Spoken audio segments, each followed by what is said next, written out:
right? It's not Thor's hammer. So it's like, it gets weak, it gets weak, it gets weak, it gets weak, it gets weak, it gets weak, weak. That's it. The hammer's, it's a wrap. The head, it wobbles for the first time. Whoop. Oh, hey, hammer, I'm aware of it. That's not good for functioning. Wham, wobble. Oh, I gotta put this hammer down now. Its usefulness declines and diminishes, and as a result, its reliability also declines and diminishes, right? There is a sense in which the genius of the virtual, is precisely the preservation of potentially infinite use. The genius of this media is that though I will grow old, though I will eventually step away from this lecture series and do other things with my life, my effort has been recorded for practically all time. This is text 2.0. This is text 2.0, right? And there's a recognition that me, as a biological being, I'm going to die. It's going to be a wrap. I don't know when that will be, but I know it's going to happen. But this is forever going to be young, right? This is forever going to be young. This will always be me in my prime doing what I do for generations to come. And that brings me a tremendous amount of satisfaction. Right? It really does. So key. This painting spoke. In the nearness of the work, we are suddenly somewhere else than we usually tend to be. And I explained that earlier. In the nearness of the work, we are suddenly somewhere else than we usually tend to be. The artwork sends us somewhere else, right? Instead of thinking about the painting and talking on some esoteric blah blah blah, I have another painting I'm looking at right now. I love it, right? You transported to somewhere else. You're just somewhere else. And that could be for a long time, or it could be for a fleeting amount of time. But while you're transported, that artwork has done its job, right? It's satisfied a condition of engaging you in your own mind, right? It's awesome. This painting spoke. In the nearness of the work, we are suddenly somewhere else than we usually tend to be. But above all, the work did not, as it might seem at first, serve merely for a better visualization of the piece of equipment. It's not about the damn shoe. It's not about how well I painted this shoe. This is why Cubism and abstract art, people don't understand it who don't really understand aesthetics, because it's not about you being or presenting the best, most realistic shoe. Right? Art has went through its ages, right, in a historical context, and there was a time at which too many people weren't drawing good shoes that people wanted to sort of lend aesthetic appreciation to realistic art. But it's not about how real the shoe looks in a painting, right? Because there is no function of the shoe in a painting. So it could be a square. And here's my... This is going to be awesome. Here is my contribution to aesthetics. And I intend this to be aesthetic.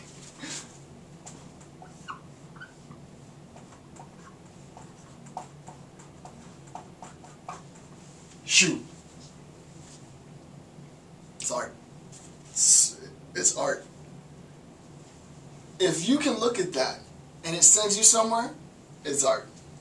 That's the point, right? It sends you somewhere else. It's not about, he says, above all, the work did not, as it might seem at first, serve merely as a better visualization of what the piece of equipment is. It's not.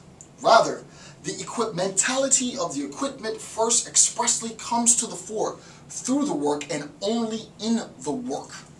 So in that sense, maybe this fails. But the idea is you see Van Gogh's depiction of the shoe, and insofar as you see the depiction of the shoe, first you recognize that it's not about the visual image of the shoe, but you recognize the functioning of the shoe. And hopefully it sends you into the field with the woman or the man, or whoever's wearing the shoe, and you think for a second about the individual that might be wearing a shoe like that. So for me, for example, in one of the creative pieces that I did, I came about, do I have the book here? I don't think I have it here. I came about an artistic representation. This artist, I think it was a Chinese artist, I should find his name. Just like Google tiger and arrows in the body, like 100 arrows in a tiger or something. So this artist, I think it was a Chinese artist, has a sculpture, or I'm not sure what the type of art is because I don't really know the names and such. But he has this tiger, and it's not a real tiger, and it has arrows all in it. There's arrows at every level. That image was so powerful to me, an image, a tiger filled with arrows, that I wrote, I created a character for a novel that I wrote, where I think the chapter is like a tiger with 1,000 arrows. And I created a whole world around this tiger with 1,000 arrows. Right? So there's a visual piece in the world, and it did its job as art because it sent me into a creative mode where I wrote a lot. I wrote hundreds of pages about the narrative of how this tiger got to be like that. Right? That's powerful, powerful art. It wasn't that I was just in this place for a little bit. It wasn't that I just looked at his art and said, wow, that's pretty cool art, and went on. No, I looked at his art. And the name of the book that I'm referencing that I wrote is The Daughters of the Surrogate Mother. And I have it for free. So go to my YouTube channel, type in surrogate, and just hit enter. And then you'll see it. It's a free PDF. You can download it. If you want to see the image that I have, that my brother drew based on his original sort of sculpture, I guess, or whatever it's called, you'll see what it did. In a Heideggerian sense, I looked at his piece overwhelmed me because I'm that type of guy. His piece overwhelmed me. I don't operate in a world normally in that sense. Art is very impactful for me. It's transformational almost. And I recognize I'm unique in that sense. I saw his art and I was like, holy crap, I gotta create a story about this. Like, I'm gonna write a whole book around this piece.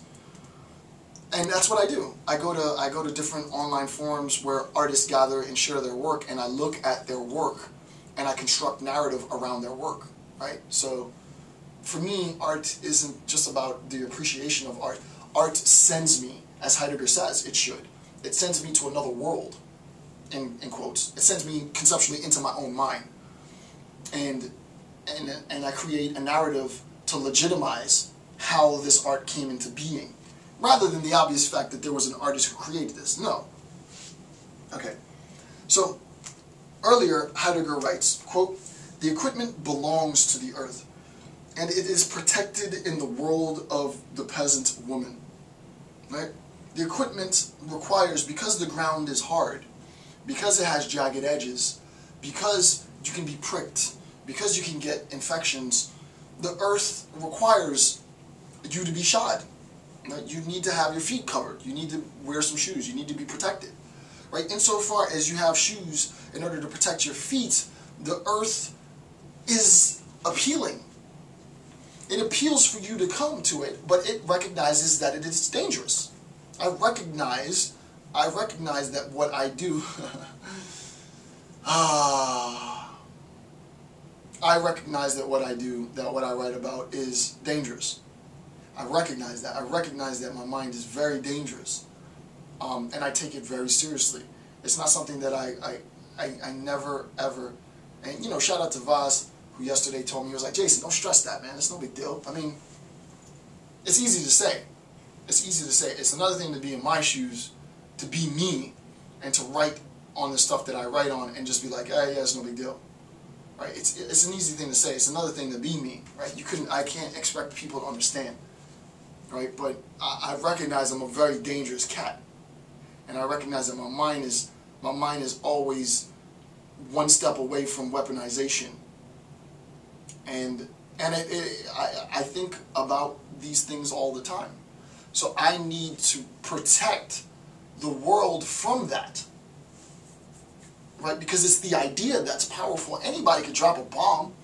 Anybody can get a group of soldiers together to go kill some people. Any moron can do that. You don't take any skill to do that. Anybody can amass resources and control shit. That's not important.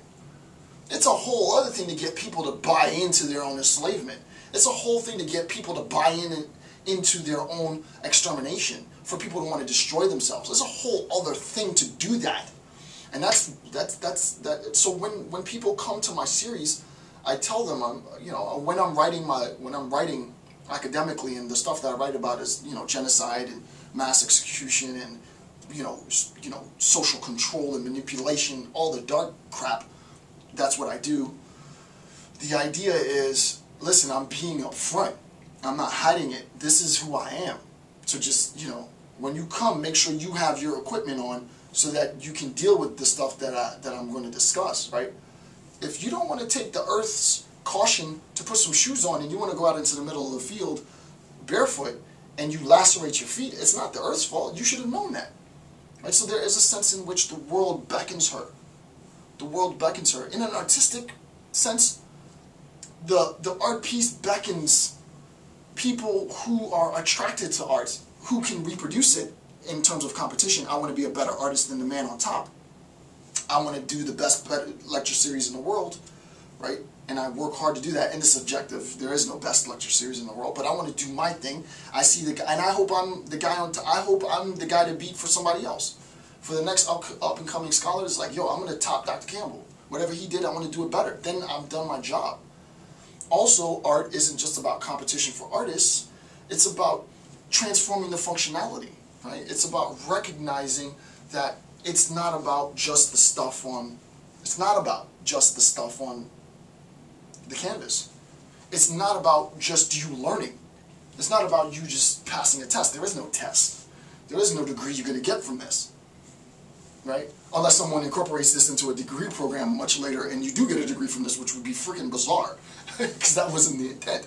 But the idea is you're not going to get anything from this except for your own personal development. And it's weird, and this is why I feel like I bring a balance to what it is that I do, because despite the fact that all of the things that I write on and am attracted to are the more brutal, dark aspects of our human nature, this is really about you. This is about me empowering you. So, I think I bring a karmic balance to it. So the equipment belongs to the earth, right? And is protected in the world of the peasant woman.